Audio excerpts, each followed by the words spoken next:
Welcome back to Insights. I'm joined by ACC Professor of Political Science, Tim Kuhnlein. And Tim, we've been talking about the budget a lot recently. And let's talk about how the government makes money back. So how do they get revenue? Well, through taxation, of course, and there are various forms of taxation, but the majority of the federal government's revenue comes from taxes on our income. And about 10%, 9%, something like that, comes from taxes on corporations and their profits.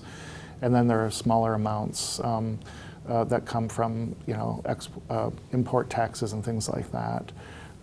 So the overwhelming majority of revenue to operate the federal government comes from taxes on income. And so, again, only half of us are actually participating in that.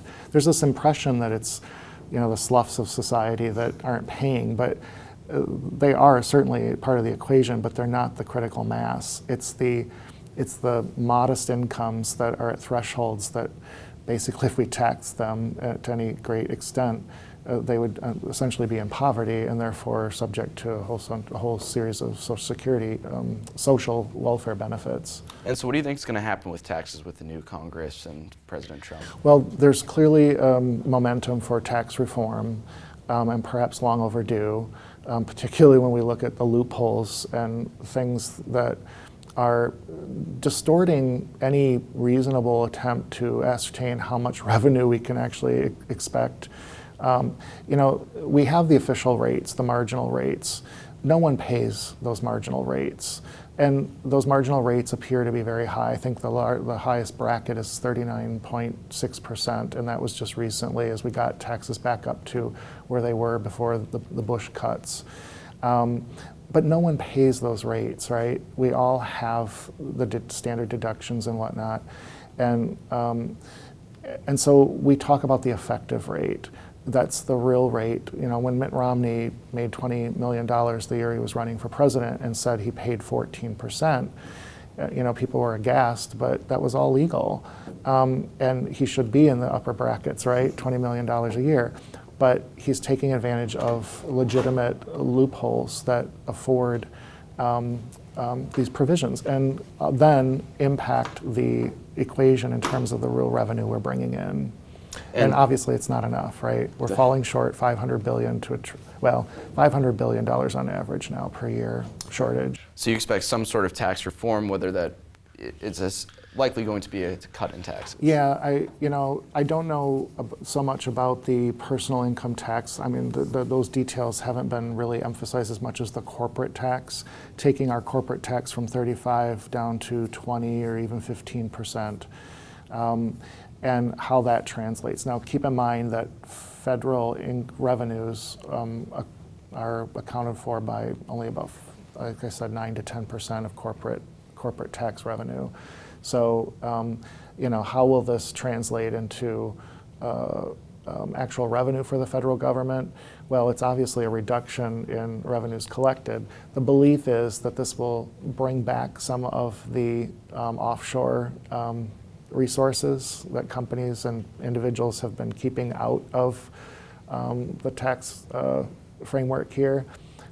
So that could bring in some revenue that's not been included in the equation, but it might also generate new economic activity that will then expand the tax base. We've heard this for a very long time, and for one reason or another, we tend to keep going either deeper and deeper into the hole or remaining static. So I'm not holding my breath, but one thing I know is that you cannot solve this national deficit issue, and certainly our national debt, by simply cutting. It will require increases in taxes, and not so much the marginal rates, but correcting the effective rates so that people are paying closer to the marginal rates. So we generate enough revenue to pay these bills. And there's a lot of talk about, capital gains tax or things these, ultra billionaires and companies use so they don't have to pay an effective rate of 39% or whatever the highest. Or 35% in terms of corporate. So we've got to quit playing the shell game. And of course, we use taxes to create incentives, right, for various things, social behavior as well as economic activity. And we've probably reached a point where we're not going to be able to play that game.